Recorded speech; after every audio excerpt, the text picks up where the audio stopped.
बहुत समय पहले की बात है। रहमान चाचा के यहाँ एक सुहा रहता था।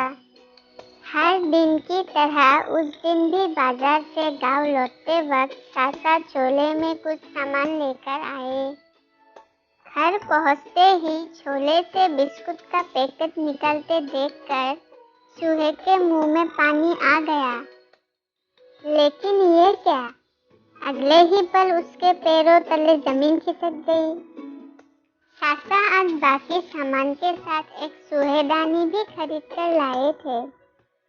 चूहा फौरन भागकर कबूतर के पास गया और घबराकर कहने लगा, यार आज बड़ी गड़बड़ हो गई। चाचा मुझे मारने के लिए चूहेदानी लेकर आए हैं।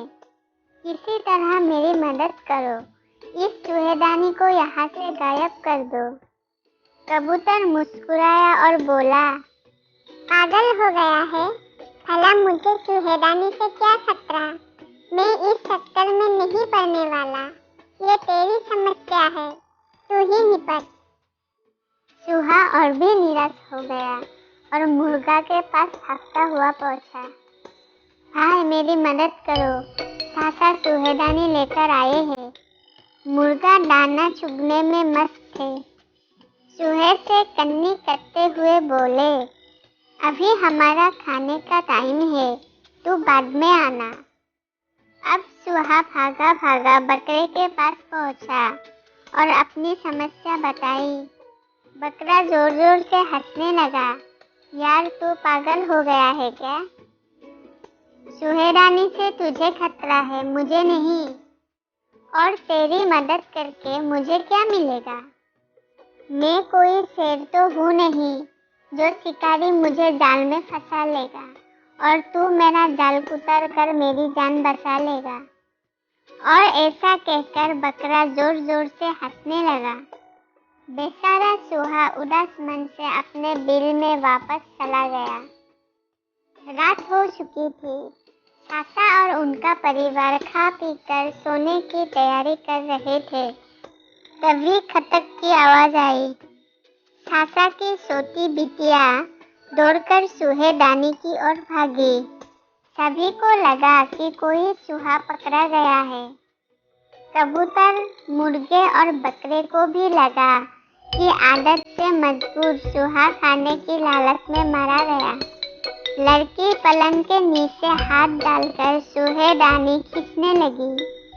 तभी हिच करके आवाज आई, ये क्या? चूहेदानी में चूहा नहीं बल्कि एक जहरीला सांप फंस गया था और उसने लड़की के हाथ में डस लिया। लड़की की चीख सुनकर सब वहाँ इकट्ठा हो गए।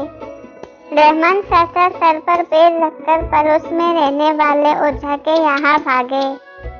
ओझा ने कुछ तंत्र मंत्र किया और लड़की के हाथ पर एक लेप लगाते हुए बोले, बच्ची अभी खतरे से बाहर नहीं है। मुझे फौरन कबूतर का कंठ ला कर दो। मैं उसे उबाल कर एक घोल तैयार करूंगा जिससे पीकर ये पूरी तरह स्वस्थ हो जाएगी। ये सुनते ही रहमान चाचा कबूतर को पकड़ लाए। ओझा ने बिना देरी किए कबूतर का काम तमाम कर दिया। लड़की की हालत सुधरने लगी। अगले दिन कई नाते रिश्तेदार लड़की की हाल चाल जानने के लिए इकट्ठा हो गए। चाचा भी बिटिया की जान बचने से खुश थे और इसी खुशी में उन्होंने सभी को मुर्गा खिलाने की ठानी। कुछ ही घंटों में मुर्गा का भी काम तमाम हो गया। ये सब देखकर बकरा भी काफी डरा हुआ था, पर जब सभी मेहमान चले गए तो वो भी बेफिक्र हो गया। पर उसकी ये बेफिक्री अधिक देर तक नहीं रह पाई। सासी ने रहमान चाचा से कहा, अल्लाह की मेहरबानी से आज बिटिया हम सबके बीच है।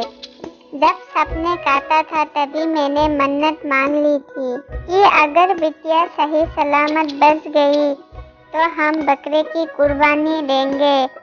आप आज ही हमारे बकरे को कुर्बानी कर दीजिए। इस तरह कबूतर, मुर्गा और बकरा तीनों मर गए। और सुहा अभी भी सही सलामत था। दोस्तों, इस कहानी से हमें ये सीख मिलती है कि जब हमारा दोस्त या पड़ोसी मुसीबत में हो तो हमें उसकी मदद करने की भरसक कोशिश करनी चाहिए। किसी समस्या को दूसरे की समस्या मानकर आंखें मूंद लेना हमें भी मुसीबत में डाल सकता है।